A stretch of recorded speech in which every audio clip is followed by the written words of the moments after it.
Le journal de Télémiroir ce soir, c'est avec Christophe Chez. Bonsoir Christophe. Bonsoir Pierre-Paul. Avec au sommaire la présentation des cartels de Nîmes pour la feria de Pentecôte, la visite d'un président de conseil constitutionnel. Jean-Louis Debré était à Nîmes aujourd'hui et puis nous allons revenir sur le conseil municipal nîmois qui s'est déroulé samedi.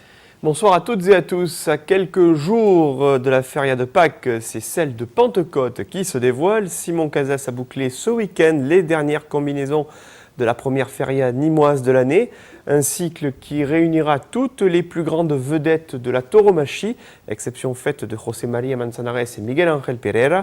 Pour le reste, une pluie de stars défilera sur le sable nîmois, avec à leur tête 4 toreros qui officieront à 2 reprises. Enrique Ponce pour ses 20 ans d'alternative, El Juli, mais encore Sébastien Castella qui torera également la corrida de bienfaisance du jeudi de l'Ascension, ainsi que le sévillan Daniel Luque qui avait fasciné, rappelez-vous, les foules lors des dernières vendanges.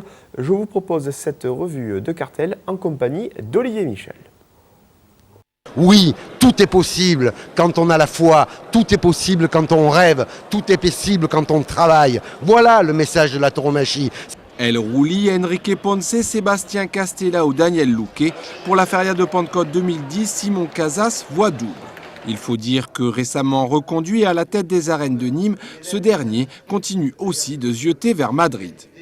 Si je répète dans une même feria, Juli, Castella, Ponce, Daniel Luque, alors que d'autres arènes ont quelques difficultés à les engager, voire même une fois, c'est parce que Nîmes est la première arène française et une des tout premières du monde. Et que moi-même, je suis sur la scène taurine internationale, un des leaders, un des 3 premiers leaders de la tauromachie mondiale, et que je n'entends pas m'arrêter là.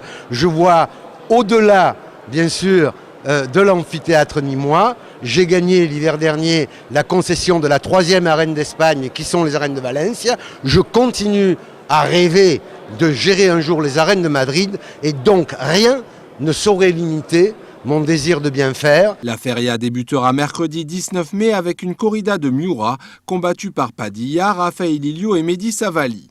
Jeudi, l'extraterrestre José Thomas alternera avec Julio Aparicio et Sébastien Castella face à des Núñez del Cubillo. Vous savez, j'ai déjà engagé José Thomas depuis 4 ans à Nîmes, depuis qu'il est réapparu aux arènes. Je le répète, il n'y a qu'à Nîmes qu'il se produit dans le sud-est. Et ça, c'était avant que j'organise à Valencia. Non, comment je fais? Eh bien, j'essaie d'utiliser mes arguments, mon pouvoir de séduction, ma passion. Et José Thomas, comme tous les grands artistes, n'est pas insensible à tout ça. Et puis, il faut le dire, je casse ma tirelire. Vendredi, face à des José Vasquez, Arturo Macias confirmera son alternative aux côtés de Juan Bautista et Mathias Terrella. Samedi matin, les taureaux de Garci Grande seront lidiés par Enrique Ponce, El Juli et Daniel Luque. Dans l'après-midi, ce sont César Jiménez, Antonio Barrera et Ruben Pinar qui affronteront des Fuente Imbro. Dimanche matin, place à l'art avec le mano à mano de Javier Conde et Morante de la Puebla face à des Domecq. Dimanche après-midi, Pedro Gutiérrez El Capea confirmera son alternative aux côtés d'Enrique Ponce, de Daniel Luque et face à des taureaux, ceux de Samuel Flores. Pour la journée de clôture, la matinée sera équestre avec Pablo Hermoso de Mendoza, Leonardo Hernandez et Manuel Lupi qui confirmera son alternative. Restera alors une corrida, celle de clôture, de mano à mano d'El Juli et de Sébastien Castella face à différents élevages. Ce mano à mano, El Juli et Sébastien Castella, c'est un événement que nous envie toute l'Espagne, parce que ces 2 toreros, Juli et Castella, viennent d'être les grands triomphateurs de Valencia. Toute la presse spécialisée et tous les aficionados d'Espagne disaient il faut les mettre en mano à mano. Eh bien, Nîmes le fait, et dans un cas comme ça, on met 3 élevages différents afin que les toreros aient l'instrument adapté à une grande prestation. À noter parmi les nouveautés de cette feria 2010, l'organisation du premier Master international de la Fondation El Juli, qui se traduira par la tenue de 3 novillades sans picador en nocturne, vendredi, samedi et dimanche, avec des tarifs fixés à 10 €. Des tarifs également revus pour les moins de 18 ans, avec la création d'un passeport jeune aficionados et des réductions de l'ordre de 50%. Et Simon Casas au micro de l'excellent Olivier Michel, un Simon Casas très remonté comme à son habitude quand il présente les cartels nîmois et en général d'ailleurs, et il sera présent sur votre plateau, cher Christophe Chez, mercredi pour Tanid au Sud. À 18h30, le rendez-vous des aléas du direct, c'est la tauromachie le mercredi. Et vendredi, d'autres cartels étaient annoncés. Oui, la dernière semaine du mois de mars qui correspond à la publication des cartels de nombreuses férias dans le sud-est français, notamment celle de Château-Renard. Jeudi dernier, plus de 250 personnes étaient présentes pour découvrir l'affiche concoctée par Christian Rossi à la tête de la nouvelle association château-renardaise Culture, Animation et Tradition. Une feria de Château-Renard qui se déroulera du 16 au 18 juillet et qui proposera un cabaret équestre et des spectacles musicaux, entre autres. Au cartel de la corrida dominicale, 6 taureaux de Miranda de Pericalvo, originaire de Salamanque, pour Juan Bautista, El Fandi, que l'on revoit ici sur ces images signées Olivier Michel, ainsi que Roman Pérez, le torero arlésien, qui, rappelez-vous, avait été sacré matador de toros des mains justement de Juan Bautista en septembre dernier, lors de la Feria du Riz à Arles. Les deux toreros français qui étaient présents jeudi soir à la bodega del Castillo de Château-Renard, lors de l'officialisation des cartels de cette feria, aux côtés du député maire de Château-Renard, Bernard Rennes. Et puis le lendemain, c'est à Vauvert qu'a été officialisée l'édition 2010 de la feria Bandas y Toros, qui se déroulera cette année du 2 au 4 juillet. Au programme un tentadero public, un grand bolsin, un concours d'acoso y derribo. Et puis le dimanche après-midi, une novillade fournie par le célèbre élevage portugais de Pala, qui reviendra après son triomphe de l'an passé aux arènes Jean Brunel, avec un cartel composé par les Espagnols Fernando Tendero et Juan Carlos Rey, ainsi que le Français Mathieu Guillon. Ce même Mathieu Guillon qui sera par ailleurs à l'affiche d'une novillade 100% française le 27 juin. Elle a également été annoncée la semaine dernière à Riom, c'est au port de Toulouse, aux côtés de Thomas Joubert, Patrick Oliver, face au novillo des frères Jalabert. Journée 100% française qui sera complétée en matinée par une novillade sans picador qui sera fournie par le bétail de Pierre-Marie Ménadier. On remarque, Pierre-Paul, que les novilleros français ont la cote, puisqu'ils ont eux-mêmes beaucoup de cartels en Espagne et que par conséquent, ils sont fréquemment programmés à l'affiche des férias françaises. Promesse d'une nouvelle et belle génération de novilleros qui feront, j'espère, de belles carrières comme leurs prédécesseurs que l'on a vus sur ces cartels. El Juli et Castella, c'est vraiment le cartel, la corrida que toute l'Espagne nous envie. Certainement. En tout cas, ce n'est pas une première année, puisqu'il y avait déjà eu un mano à mano entre El Juli et Sébastien Castella lors de l'édition 2006 de la Feria de Pentecôte, et que déjà cette année-là, l'avantage avait tourné au profit du torero biterrois. Et puis évidemment, on ne serait pas complet si on ne disait pas que c'est la semaine de la Feria d'Arles. Exactement. La Feria de Pâques qui démarre vendredi. Vendredi, mais l'espace taureau est ouvert depuis samedi après-midi aux arènes du Sonaillé. L'espace taureau et les arènes du Sonaillé qui ont été rebaptisées au nom du regretté et grand défenseur des traditions taurines du Pays d'Arles, Francis Espejo. Tous les jours des animations et des stands, la visite libre et gratuite des lots de taureaux, Pierre-Paul, avec jusqu'à mercredi la journée des enfants et de la possibilité pour tout le monde de visiter les lots de la feria et de participer à des stands, notamment tenir une cape et une moulette à l'initiative de l'association d'Hervé Galtier, les aficionados practicos. Allez, on va pas vous parler que de taureaux, on va parler également constitution et hommage avec la venue de Jean-Louis Debré. En effet, dans l'actualité nimoise, le président du Conseil constitutionnel, Jean-Louis Debré, était présent ce matin sur les marges du palais de justice pour assister à un acte important. Tous les avocats du barreau nimois s'étaient réunis pour rendre hommage à l'ancien bâtonnier Charles Bedos par le dévoilement d'une plaque rappelant ses actes en faveur de la résistance durant la Deuxième Guerre mondiale. Une cérémonie qui a profondément touché la famille de celui qui s'était notamment battu pour la défense de Jean Robert et de Vincent Feita, il y a tout juste 65 ans de cela. Les explications d'Alain Mellon. Le 11 décembre 2008, un hommage avait été rendu au bâtonnier Charles Bedos. Il avait assuré la défense de deux résistants, Jean Robert et Vincent Feita, en 1943. Aujourd'hui, une plaque a été apposée sur le mur du palais de justice. La famille du bâtonnier était présente, dont son épouse, Alix Bedos, émue après les discours. Ils ont évoqué ce qu'a été la déportation. Ils ont évoqué ce qu'a été mon mari. Et c'est ça qui me touche énormément.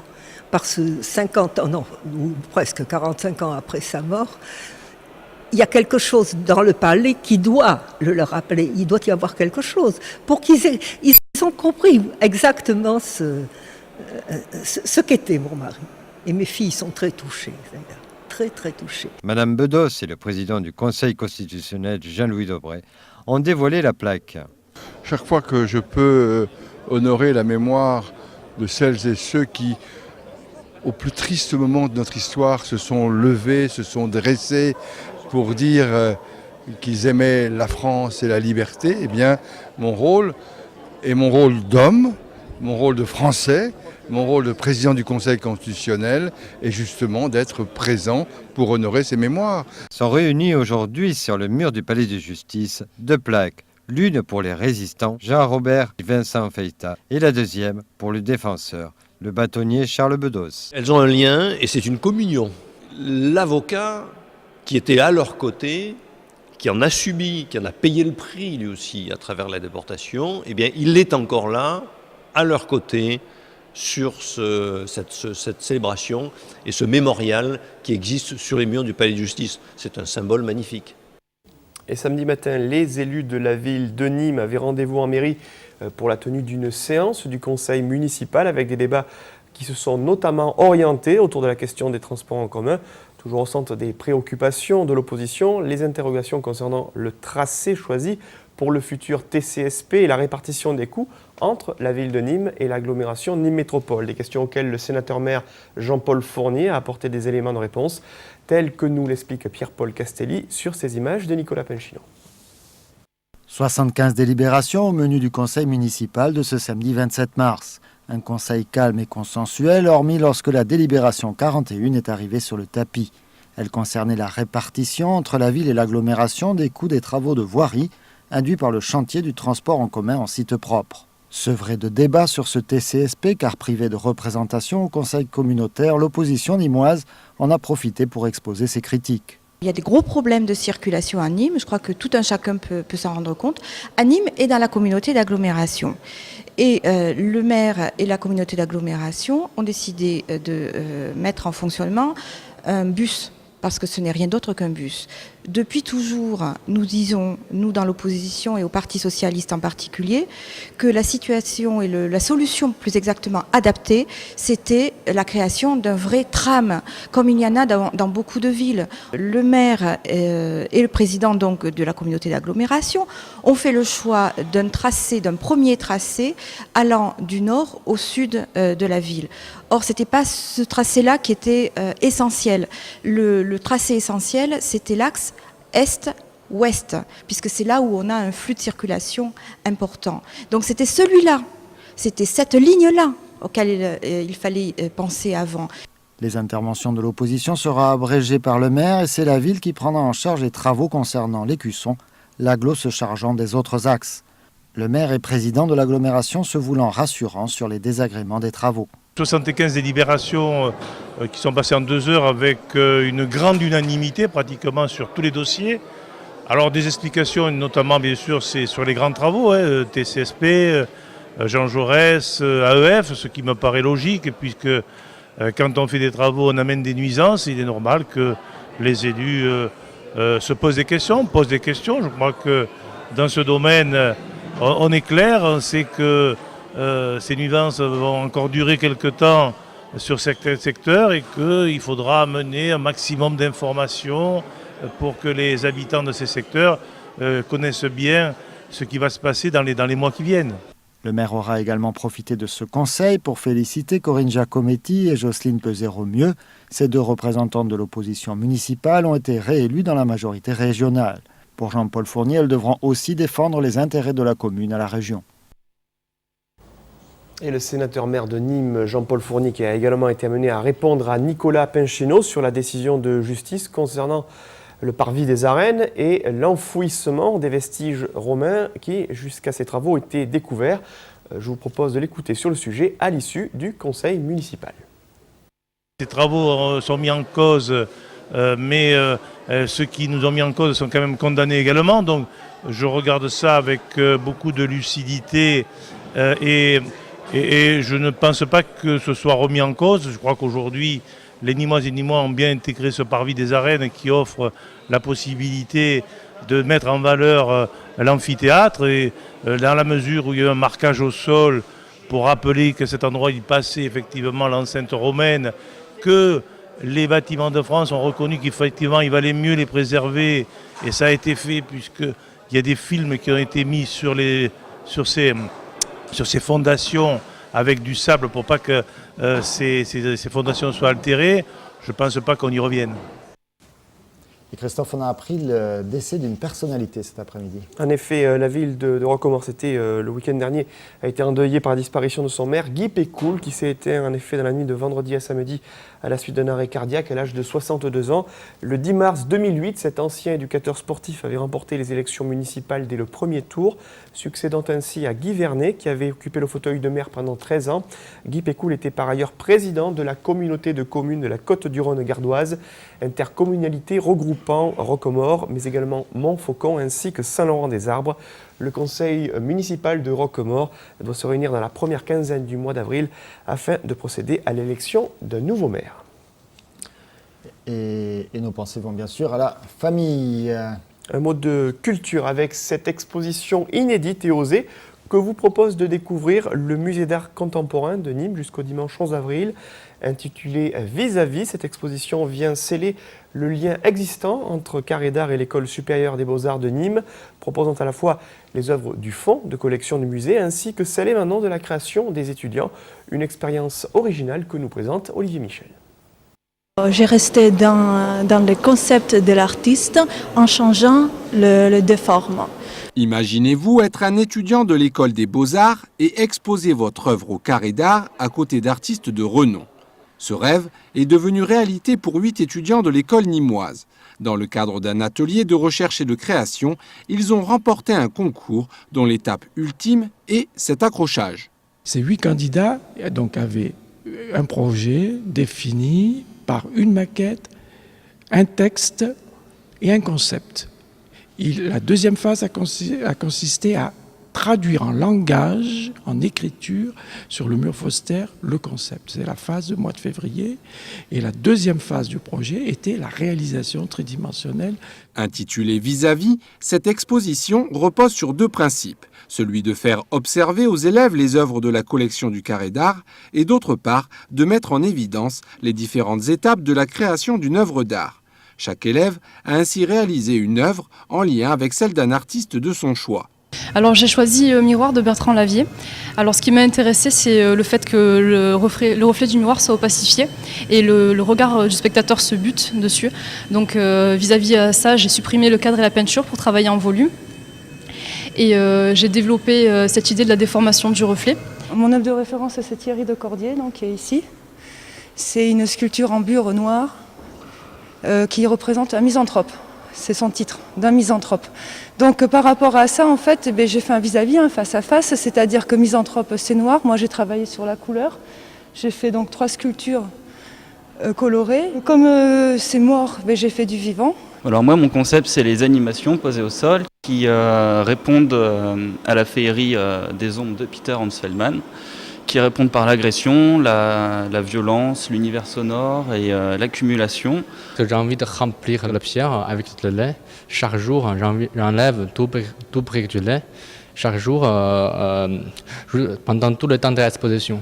Ça veut dire juste à la fin de l'exposition, mon sculpture ne n'existe plus.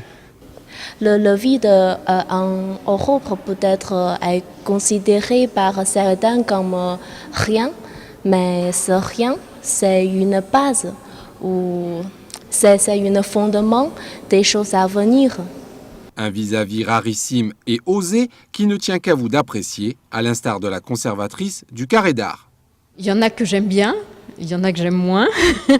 Je dirais peut-être par rapport aux œuvres d'artistes, elles sont moins complexes, il y a moins d'arrière-plan, c'est-à-dire c'est un geste, le travail de l'élève est souvent un geste qui peut être très juste par rapport à l'œuvre qu'il a choisie d'un artiste, mais il y a forcément moins de profondeur. Moins de profondeur. Alors, soit c'est Madame Cohen qui le dit. J'ai pas compris le truc du lait. Il enlève du lait tous les jours, c'est ça? En tout cas, il y a une matière première. Ah, tous les jours, il rajoute du voilà. lait. Voilà. C'est bien les étudiants des Beaux-Arts. C'est très travaille sur les matières, quelles qu'elles soient. Ben oui. Je ne sais pas jusqu'à quand c'est à découvrir cette... 11 avril. 11 avril, voilà. Donc il faut se dépêcher. Le 11 avril, c'est pour bientôt. Allez, quelques images spectaculaires proposées par Christophe Chéqui. Le temps d'un samedi, c'est pris pour Guy Sadji. Vous allez nous raconter ça. On va lancer les images en effet. Je suis impatient. C'était lors d'un marquage qui était organisé au sein de l'élevage de Pierre-Marie Ménadier. Marmier. À l'issue du marquage, une vache s'est échappée, une jeune vache âgée d'un petit peu moins d'1 an.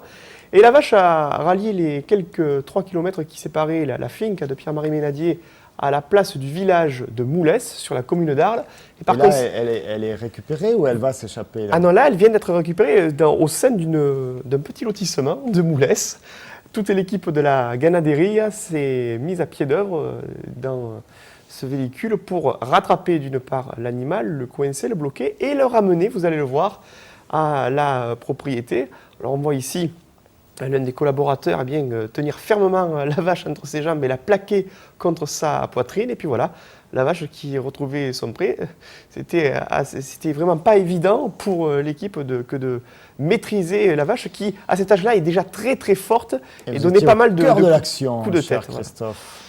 La caméra de Télémiroir était très très près, on a évité quelques coups de tête, mais en tout cas c'était très spectaculaire. Et puis beaucoup plus calme, quelques heures plus tard, la naissance d'un veau sur les mêmes terres du domaine de Belle-Ombre à Raphaël, avec ce veau qui a tout juste 1 heure, on le voit ici, avec sa mère, donc une vache, elle, beaucoup plus posée. Elle avait été marquée déjà quelques années en arrière. Et on voit le très très beau spectacle de la vie campère avec ce jeune veau qui dans quelques années deviendra un taureau brave. On en est certain, cher Christophe. Merci pour ces magnifiques images. Comment vous avez dit c'est champêtre. Voilà. Campera en espagnol. Campera. Non, mais j'essaie de traduire aussi un petit peu quand même. Merci beaucoup, cher Christophe. Merci à tous les journalistes qui ont préparé ce journal, particulièrement à Olivier Michel. Il comprendra. Et puis merci à vous tous d'avoir suivi cette édition. On se retrouve demain soir à 18h30 avec d'autres taureaux, les taureaux avec les cornes comme ça, ceux de la course camarguaise. Comment vous faites? Avec les cornes comme ça. Voilà. On aurait dit leur avis comme ça. C'est ça, les cornes comme ça. Non, comme ça. Le ravi de la crèche est comme ça. Voilà. Et donc ça, ce sera demain à 18h30, désolé d'Éric Noir et Blanc. Le journal 19h30 sera avec vous, cher Christophe. Merci encore, à très très bientôt sur Télémiroir.